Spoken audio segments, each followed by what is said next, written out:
Hello, everyone.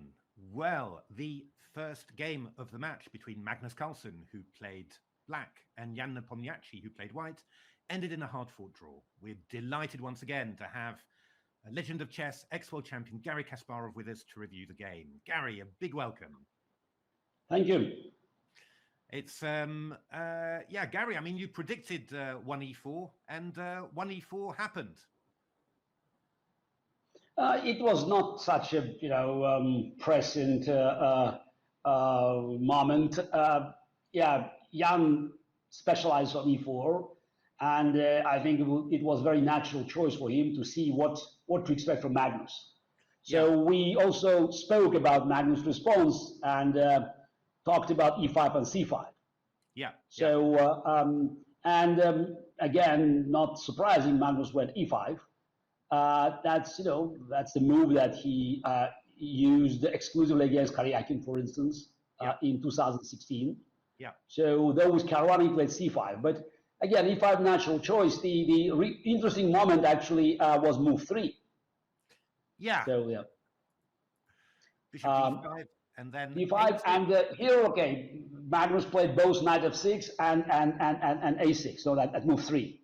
Yeah, so this is so he decided against Berlin. Indeed. Magnus decided. He decided not to go for Berlin. Again, it's interesting choice, but it seems that Magnus, wants more solid, playable middle game. So it's the though of course Berlin, it's also middle game without queens. But it's quite exhausted. Yeah. And I think that's the fact is that Jan played Berlin with black against Magnus and played quite well. So probably convinced Magnus that that was not the genesis. It's not the best idea to start with it. Yeah. Though I think it will be surprising if Berlin doesn't happen in this match. And it's the and then again this is then the next choice is then. Magnus' choice was easy to predict, so he tried to do Marshall. Indeed. He tried to do Marshall, but Jan played h3. Yeah. So avoiding Marshall, and that's what I did against Nigel Short in 1993. Yes, I remember that during my preparation, I had to make a very important choice. Whether you spend time, energy on Marshall, and we didn't have computers at the time, so that's the. And I was never comfortable offering my opponent an initiative. So for a small material sacrifice. So I looked for different options. I didn't play h3 against Nigel. I played a4 exclusively. Yeah, a4, d3, knight b d2. Yeah, exactly. But that's. I remember I consulted Yefim Geller, who just had a simple idea. He said, you play a4, d3, and then don't play knight c3, play knight bd2, and then maybe c3, knight f1, and that will offer you a good middle game position. So that was my preparation. And of course, then I developed it during the match. I developed it further. So and a4 became very popular. But then there were other options like h3, and all ideas is that basically to make sure that d5 that is not effective, and c3 square is available for the knight. Yeah. But black still, played, the lines with d5. For instance, after h3, often they play bishop b7, d3 and d5. Yeah. Bishop b7, d3, d5, e d5 knight. That's a this pawn sacrifice. That's very That's one of the theoretical positions. So and Magnus decided to move immediately, just in this sacrificial mode by playing knight a5. Yeah. Again, that's a chess. That's chess of 21st century. Yeah. So who cares? Pawn, not pawn. So it seems that I followed the beginning of the game, and it seems that it all has been analyzed because they play very quickly. Yeah. There was some. White has no choice but to take on e5. There was some correspondence games, and one of an ex-world champion, world champion, Leo Lubic, he said that he'd analysed this with white and thought that it wasn't very much at all. So okay, but it's interesting because they play very quickly. A b3, bishop b7. The next moves are d3, d5. Now e d5, and now queen d5. That's a difference because after the line we saw before, queens are on board. Yeah. So Magnus decided to actually go position without queens. So technically it's an endgame, and since it's endgame, it's better, you know, just okay. That's if you have an extra pawn, you rather exchange queens. But without queens, you know, that's the white. You know, white has to waste time with protecting c2 pawn. That will be the important moment. So it will lose coordination. And actually, black has very comfortable development. So having queens, maybe it's more for white's, you know, white's advantage. Yeah. So that's so. But still, queen f3 was played quickly. Bishop d6, I think, yes. King f1. King f1, yeah. Did you did you look at queen e5 at all here? I was getting quite excited about queen takes e5, but yeah, it seems to me that, you know, considering this the speed that those players showed, I think they all looked up for queen takes e5. Yeah. That's queen e5, queen b7, queen h2. But it seems to me that, you know, it's the I don't know, bishop e3 or whatever. Yeah, knight c3, bishop e3, queen f3. Knight c3, bishop e3. It just seems that, you know, the initiative is illusionary. Yeah, it looks like Capablanca Marshall somehow. You know, that's. Yeah, okay, queen is on h2, but now it's naturally not afraid. And Magnus played very quickly. Now, not queen e5, rook fb8. Rook fb8. Wow. Yeah, this is an important move because now it forces an exchange. Yeah. Yeah, and now we reach this endgame. Take, bishop d2, c5. Yeah, and now white, you know, okay, white has to lose coordination a little bit, you know, that protecting c2 pawn is weak. Yeah. Again, it's the rooks can defend it, but that means the coordination will be slightly, you know, disturbed. Yeah. So he now has to go back with a knight. Yeah, I mean, there's a lot of correspondence games with knight c3, and then knight before c1. So my instinct was that black had a decent compensation, so I don't think that is much. So because it's, you know, it's not just two bishops, but also the white pawns are stuck because this pawn structure, you know, offers very little opportunity for white to utilize its extra pawn.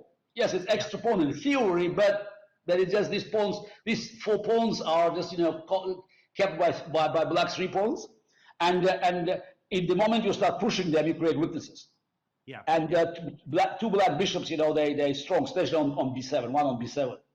So you played knight f3, rook d8. It's again natural because another rook goes on c8. Black has to keep all the rooks because that's very important. Keeping all the rooks. They now need all the pieces aboard. Knight c3, knight b4, c1, rook c1. Actually, maybe for our viewers, there was one very peculiar thing about the game. Just by the end of the game, one piece hadn't moved at all. So they can maybe spot which piece that was.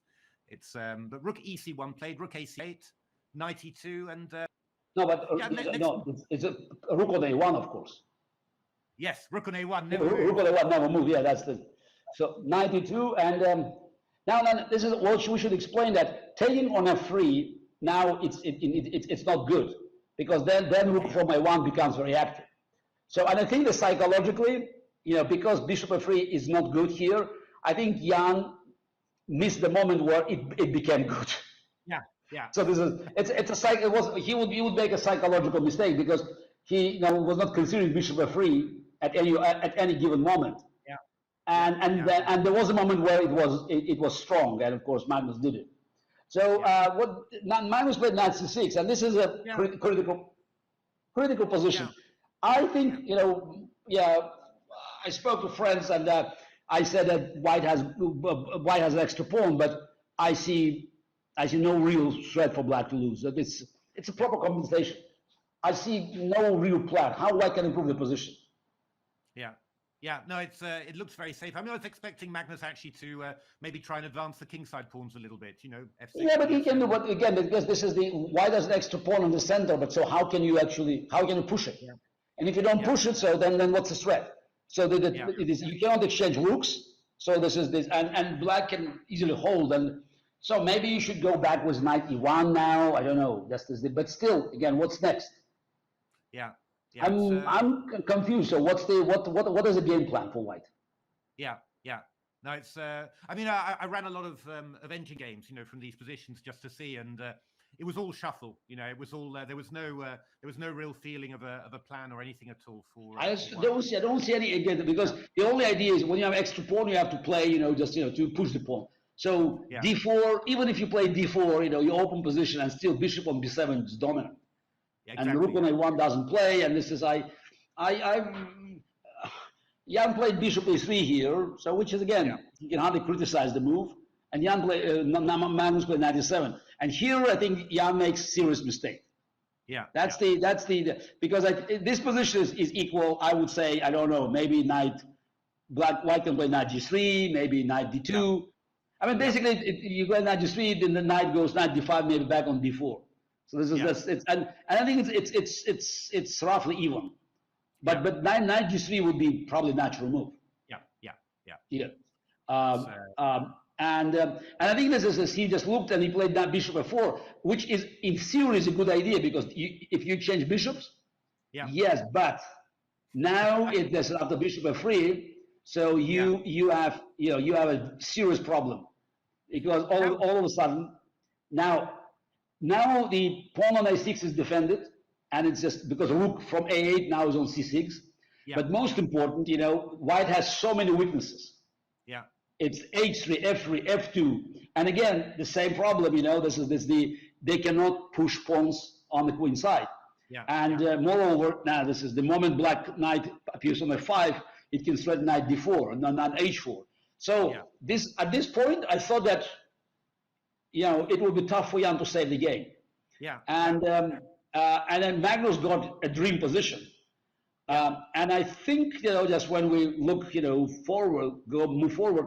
So I think Magnus was not happy with the outcome, because he definitely had great opportunities here to advance. Yeah. So I think it's after rook e3 a Jan play, yes, here. Yeah. And I think here I think king f8 is a bad move. Okay. I think I was surprised that Magnus didn't play g6. Okay, yeah. g6, because then you prepare, then you keep white knight on f4, it cannot move, because then knight f5 and knight on f5 is protected. Yeah. And then then tell me what's next for black. Yeah. So for white. So what's the I don't see any just a really good move here. And the rook f6 is a potential threat now. Oh, that is, indeed. And knight g2, you just go knight f5, I guess. Exactly, but because the knight is protected. Now rook f5, knight is protected. Yeah. So g6 was a good move. And then, I understand why you play king f8. It's the same idea. So just to control the eighth rank, and just to avoid potentially, that rook e8 mate. So this is the threat. But I think g6 was far more natural. Yeah. That looks very strong indeed. Yeah, and so after king f8, Jan did actually well, because white is still under some pressure. Yeah. And we know how dangerous was Magnus in these positions. But now look, now rook e5, g6. Now he has to wait time on g6. Now he let him go knight g2, rook e5, and now he could actually reverse knight e1. You see, this is knight came from f4 to e1. Yeah. So it's sounds bad, but it's really good. Yeah. Look, but this is he protected these 3 pawns. Yeah. So this is that's king f8. I think was it was the only moment where I think Magnus could put serious pressure. Yeah. And afterwards, black still has some chances, probably, but slight pressure. But Jan was defending well. But you see, Magnus was trying hard. So it's not that he found this knight the maneuver knight on e6, but and now very, very dangerous plan, it seems, that because it's almost by force winning the pawn. Yeah. But Jan was right. So now the pawn can be sacrificed, and though white lost the pawn, but now potentially a very good square for knight on c4. Yeah. And it's very difficult to see how black can make any improvement because they want the pawn back. But now when white plays h4, there's the weak pawns are no longer f2, f3 pawns cannot be attacked. Yeah, that was very important, wasn't it? To play h4, stop knight g5. Exactly. So now the weakness of f2, f3 is just no longer a problem because after f5 the rook cannot attack from the frontal attack from f file. So and then now position is equal. I think black lost its chance, and white now goes on c4, and I think it's black should be a little bit careful. Yeah. I would, this is the. I don't know. This is the. Do you think that this instead of knight c4, he can play something like rook a4? Yeah, rook a4. I think white is slightly better here. My instincts.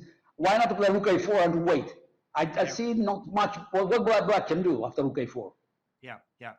I mean, it's just that there's nothing's happening really, and you just got this a pawn you can attack and exactly. Well, I think there's this, but I think Jan was quite happy that he just he escaped from these early dangers. But it's the if they reverse the colors, I think Magnus could have played rook a4 and put a lot of pressure. Yeah, I'm sure. Because this is because knight on e6 is not protected, so black position suddenly it's no longer having the same aggressive posture. Yeah. And you have weak pawn on a6, knight on e6 is hanging in air, and white knight has strong square on c4, so potentially, and again, these pawns f2, f3, they cannot be attacked. Yeah, it was an interesting moment indeed. It was, but I think playing, okay, he decided to force a draw, but I think that after rook a4, he could have put Magnus under some pressure. Yeah, I think that's definitely true. It's okay. Yeah, it's. I'm sure Anatoly Karpov would have played rook a4 and. Yeah, okay, but look, let's not blame. He was happy. Knight c4. He did well. Just reorganizing his pieces, and after knight c4, rook e7, there was a repetition of the moves. Exactly. Yeah. So right. It was, yeah. I mean, Gary, do you think that Jan will repeat this line later, or is he going to switch to I don't think so. I don't think so. I think it's an easy game for black. This is what's the point? So it's and it's again, you look at the machines, this is they I mean, not supercomputers, but most of the engines show that white is better, but it's an illusion, and I think that's what Magnus was always good, identifying, this is the real value of the position. Yeah, my computer says better for white plus 0.3, but he understands that it's illusion.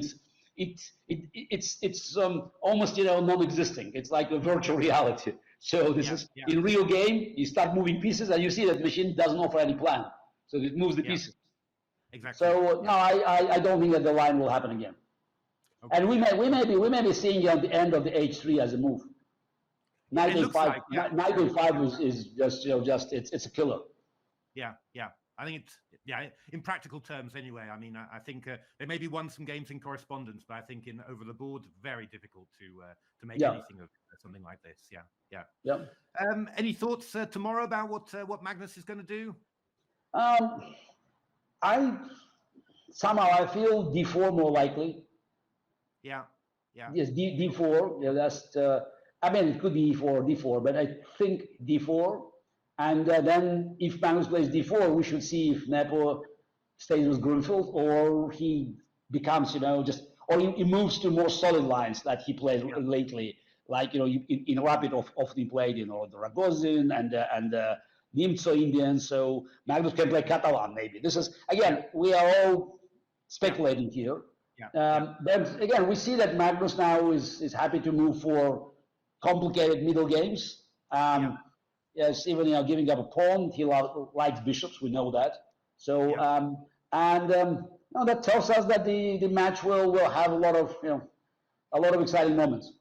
Yeah, no, it was a good start. I thought hard fought. Well, it's a good start. Some people say, it's a draw. Yes, it's a draw. It's a World Championship match, for God's sake. And I think it was a really good start. Brilliant. It's a really good start. So we should see a lot of interesting games. So I have very high expectations about remaining games, and so we'll see what happens tomorrow. So Now, again, I would bet on d4, but again, it's my very educated guess. Yes. Yeah, and we'll see. So if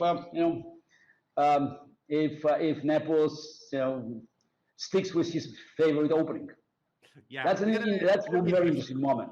In both cases, actually, e4, whether we see Najdorf, or d4, whether we see Grünfeld, that will tell us about Jan's preparation for the match and his strategy. Yeah, brilliant. Okay. Gary, fantastic. Thanks very much indeed once again. Thank you, Matthew. And okay, so see you all guys next time tomorrow. So that's next game. Thank you. Okay, bye-bye. Fantastic. Thanks, Gary. Bye.